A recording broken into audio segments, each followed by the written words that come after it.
Welcome back to Crisco's Corner, unfiltered commentary, not your truth, the real truth. And as always, thank you for your support.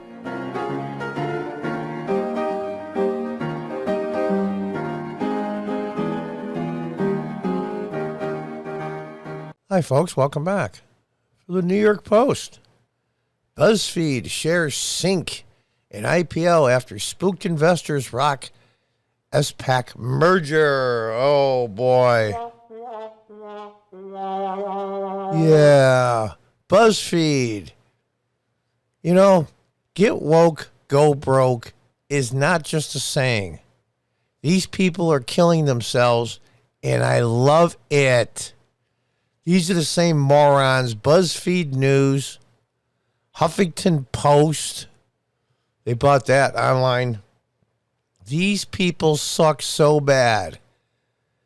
And then we're going to show you the return on investment from Trump's new media platform. Here's a BuzzFeed plunged as much as 17% their NASDAQ debut on Monday. So that means if you put in $1,000, you only have $830 now. If you put in $100, you have $83. Just that quick. After its merger with a blank check company hit by a fury of investors' withdrawals last week. Yeah.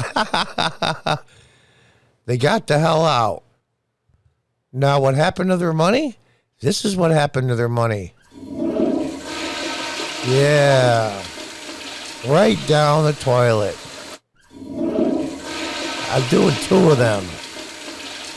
Because they deserve it. Usually these stock IPOs start off at $10. The company was one of 10 trending stocks on StockTwits.com, a platform commonly seen as a measure of interest from retail investors. After shareholders redeem a majority of their stake, BuzzFeed said last week it would only receive 6% or nearly $16 million of proceeds from the trust account of the blank check company.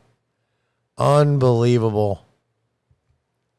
These guys suck so bad. Special purpose acquisition companies, that's what SPAC means, that's the acronym, typically sell shares at $10 a piece, put the cash in a trust account, and then search for a company to buy. Its shareholders can choose to redeem their shares in return for cash. Unbelievable. Tightening security from the Securities and Exchange Commission and saturated demand have weighed on the SPAC market, which soared in popularity last year. So they're blaming it on all these other things. All these other things that are out of their control. It's not the fact that you suck. It's not the fact that you people are just the worst. Just the worst of the woke progressive cult members. Look at these morons.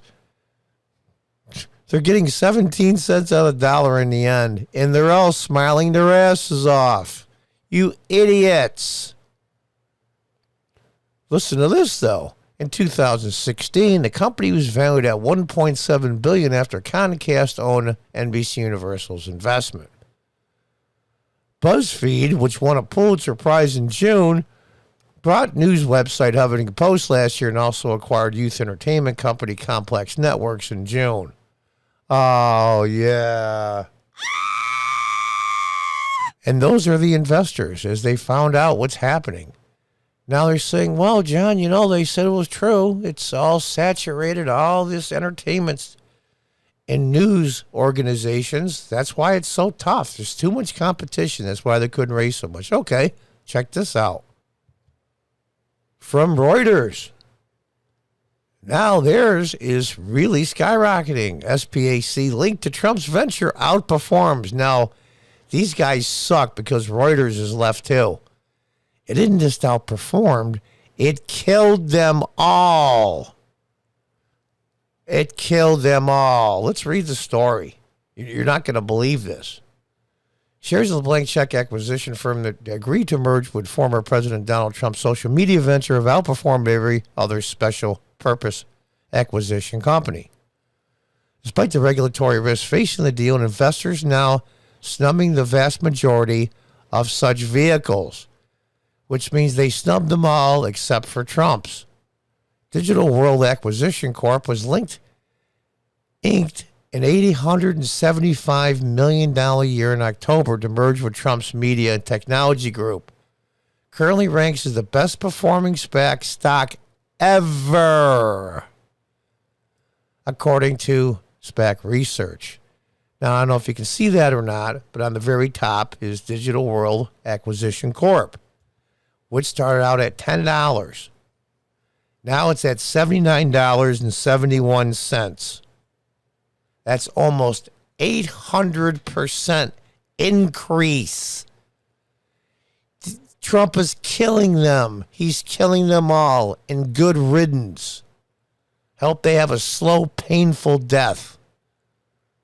That means if you put in, say, $150,000, a lot of money to a lot of people, but in the world, this world, not a lot of money at all.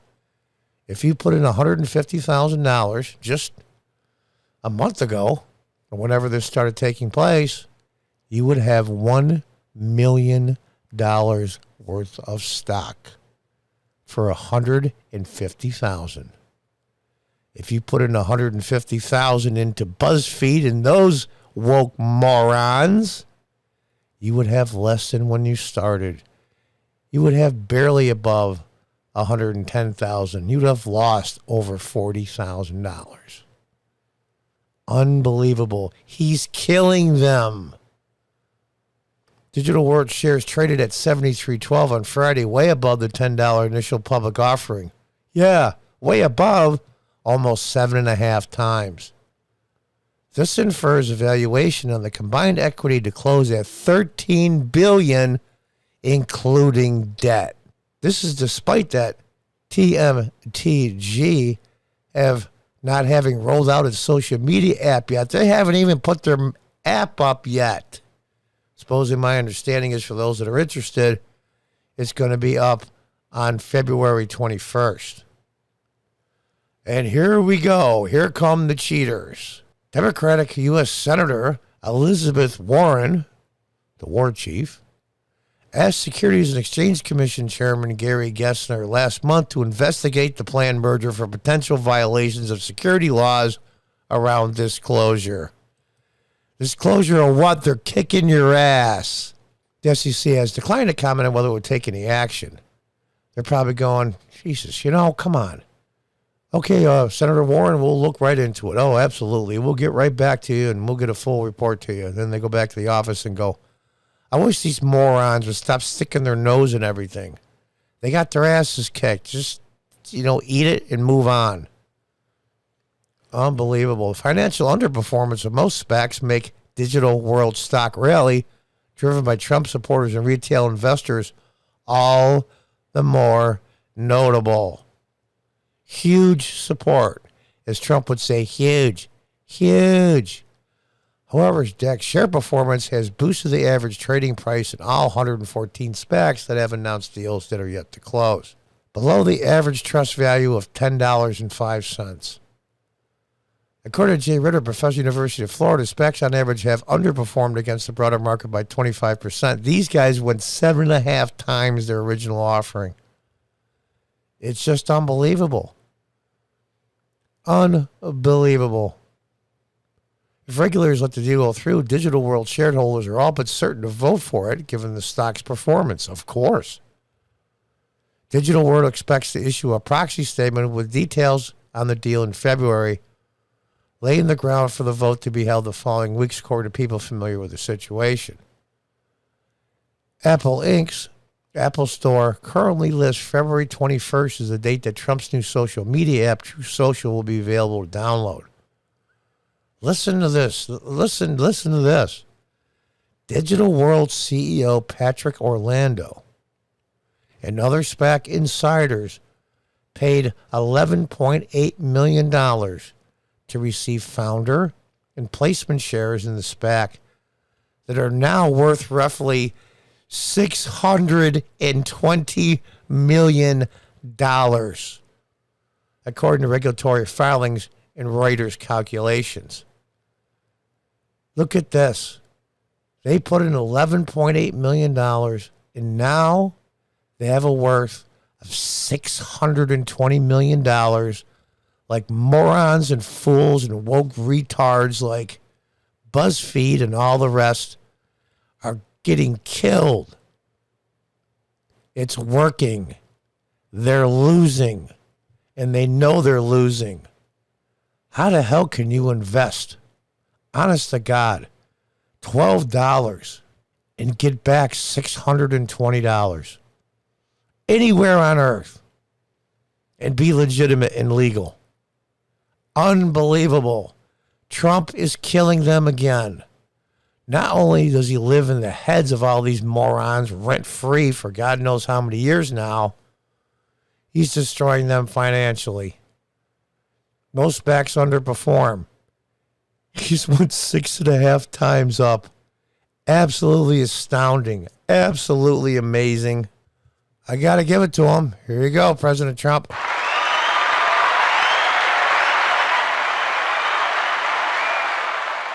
I gave him the long applause on that one. And so he's killing them again. He's killing them again. And they're going insane over it, and I'm glad.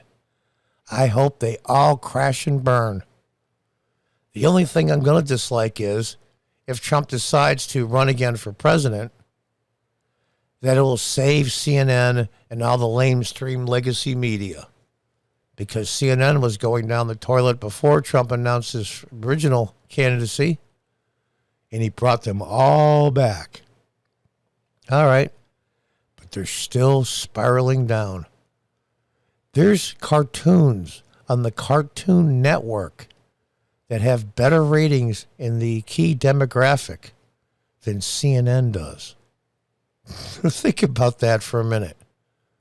Rerun cartoons of old cartoons and reruns of old 1960s and 70s TV shows do better than CNN and MSNBC. He destroyed them all. But not really. They destroyed themselves. Trump derangement syndrome is real. And it's deadly and it's fatal. At least financially. Until the next time, goodbye and good luck.